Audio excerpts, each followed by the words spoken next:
ದಾವಣಗೆರೆಯಲ್ಲಿ ನಾನು 9 ದಿನ ಕೆಲಸ ಮಾಡ್ತೀನಿ. ಗ್ರೌಂಡ್ ರಿಯಾಲಿಟಿ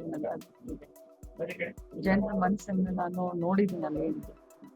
ಫಸ್ಟ್ 3-4 ರೌಂಡು ಸ್ವಲ್ಪ ಬಿಜೆಪಿ ಬೆಲ್ಟ್ ಅಂತ ಹೇಳ್ತಿದ್ರು. ಸ್ಟ್ರಾಂಗ್ ಬೆಲ್ಟ್ ಈ ಕಡೆಯಿಂದ ಕೌಂಟಿಂಗ್ ಸ್ಟಾರ್ಟ್ ಆಗಿತ್ತು. ಏನ್ ಸ್ಥಳೀಯರು ನನಗೆ ಹೇಳ್ತಾ ಇದ್ರು.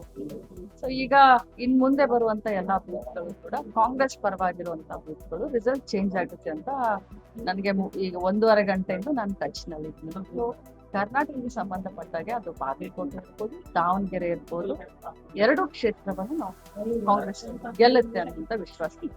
ಪ್ರಮುಖವಾಗಿ ಬೆಳಗಾವಿ ಜಿಲ್ಲೆಯವರಿಗೆ ಜವಾಬ್ದಾರಿ ಕೊಟ್ಟಿದ್ದಾರೆ. ಬಾಗಲಕೋಟೆ ಮುನ್ನಡೆ ಇದೆ. ಬಹಳ ಸಂತೋಷ. ನಮ್ಮ ಜವಾಬ್ದಾರಿಗಳನ್ನು ನಾವು ಚೆನ್ನಾಗಿ ಮಾಡಿದೀವಿ ಅಂತ ಹೇಳ್ತಾರೆ. ಪಂಚರಾಜ್ಯ ಚುನಾವಣೆ ತಮಿಳುನಾಡನ್ನು ಕೂಡ ಡಿಎಂಕೆ ಎಡಿಎಂಕೆ ವಿಜಯ್ ಅವ್ರ ಪಕ್ಷ ಇದು ಮುನ್ನಡೆ ಇರುವಂತದ್ದು. ನೋಡಿ, ತಮಿಳುನಾಡನ್ನ ಬಹಳ ಹತ್ತಿರದಿಂದ ನಾನು ಯಾಕಂದ್ರೆ ಕಳೆದ ಚುನಾವಣೆಯಲ್ಲಿ ಒಂದು 10-12 ದಿನ ನಾನು ಅವತ್ತೆ ಕೊಯಂಬತ್ತೂರಿನಲ್ಲಿದ್ದೆ. ಕೊಯಂಬತ್ತೂರು ಸೌತ್ ಆಗಿರ್ಬೋದು, ನಾರ್ತ್ ಆಗಿರ್ಬೋದು, ಇನ್ನೂ 1-2 ಕ್ಷೇತ್ರದ ಇನ್ಚಾರ್ಜ್ ಆಗಿ ಕೆಲಸ ಮಾಡಿದೆ ನಾನು. ಜನರು ಅಲ್ಲಿ ಹೇಗಿದೆ ಅಂತಂದ್ರೆ ಒಂದು ರಾಜಕಾರಣ, ಇನ್ನೊಂದು ಚಿತ್ರರಂಗ, ಬಹಳಷ್ಟು ಅನ್ಯೋನ್ಯವಾದಂತ ಸಂಬಂಧ. ಸೊ ಜನ ಇಮೋಷನಲ್ ಬಹಳ ಆಗಿ ಬಿಡ್ತಾರೆ. ಟಿವಿಕೆ ಅವ್ರ ಬಗ್ಗೆ ಹೇಳ್ಬೇಕು ಅಂತಂದ್ರೆ ಪ್ರಚಾರ ಸಂದರ್ಭದಲ್ಲಿ ನಾನು ನೋಡಿದ್ದು ಒಂದು ವೆಹಿಕಲ್ ಇರ್ಲಿಲ್ಲ, ಒಬ್ರು ಬೂತ್ ಏಜೆಂಟ್ಗಳಿರ್ಲಿಲ್ಲ, ಒಬ್ರು ಪ್ಯಾಂಪ್ಲೆಟ್ ಕೊಡೋಕೆ ಯಾರು ಇರ್ಲಿಲ್ಲ. ಆದ್ರೂ ಕೂಡ ಅಂಡರ್ ಕರೆಂಟ್ ಈ ಮಟ್ಟಕ್ಕೆ ಟಿವಿಕೆಗಿದೆ ಅಂತ ಹೇಳೋದು ನಮಗೂ ಕೂಡ ಊಹಿಸ್ಲಿಕ್ಕೆ ಅದು ಕಷ್ಟ ಆಗ್ತಾ ಇದೆ. ಬಟ್ ತಮಿಳ್ನಾಡದವರು ಒಂಥರ ಇಮೋಷನಲ್ ಆಗಿ ಬಹಳಷ್ಟು ಅಟ್ಯಾಚ್ ಆಗಿದ್ದಾರೆ.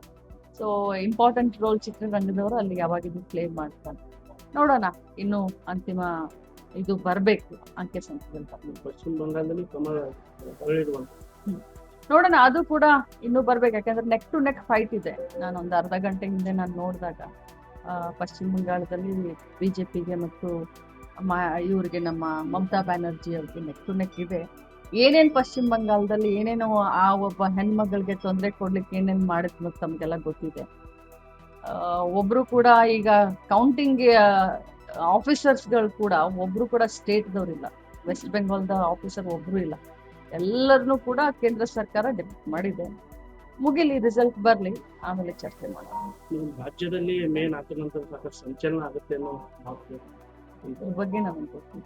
ಕೊಟ್ಟಿರುವಂತ ಕೆಲಸ ಬಹಳ ಚೆನ್ನಾಗಿ ಅಚ್ಚುಕಟ್ಟಾಗಿ ಮಾಡ್ತಾ ಇದೀನಿ ಹೊರತಾಗಿ ಅದೇನೇ ಇದ್ರು ಕೂಡ ಹೈಕಮಾಂಡ್ ಬದಲಾವಣೆ ಪ್ರತಿಯೊಂದನ್ನು ಕೂಡ high command. If you like this video, ಬೇಗ ಲೈಕ್ ಮಾಡಿ, ಕಾಮೆಂಟ್ ಮಾಡಿ, ಶೇರ್ ಮಾಡಿ ಹಾಗೂ ಯೋಯೋ ಟಿವಿ ಕನ್ನಡವನ್ನು ಸಬ್ಸ್ಕ್ರೈಬ್ ಮಾಡಿ.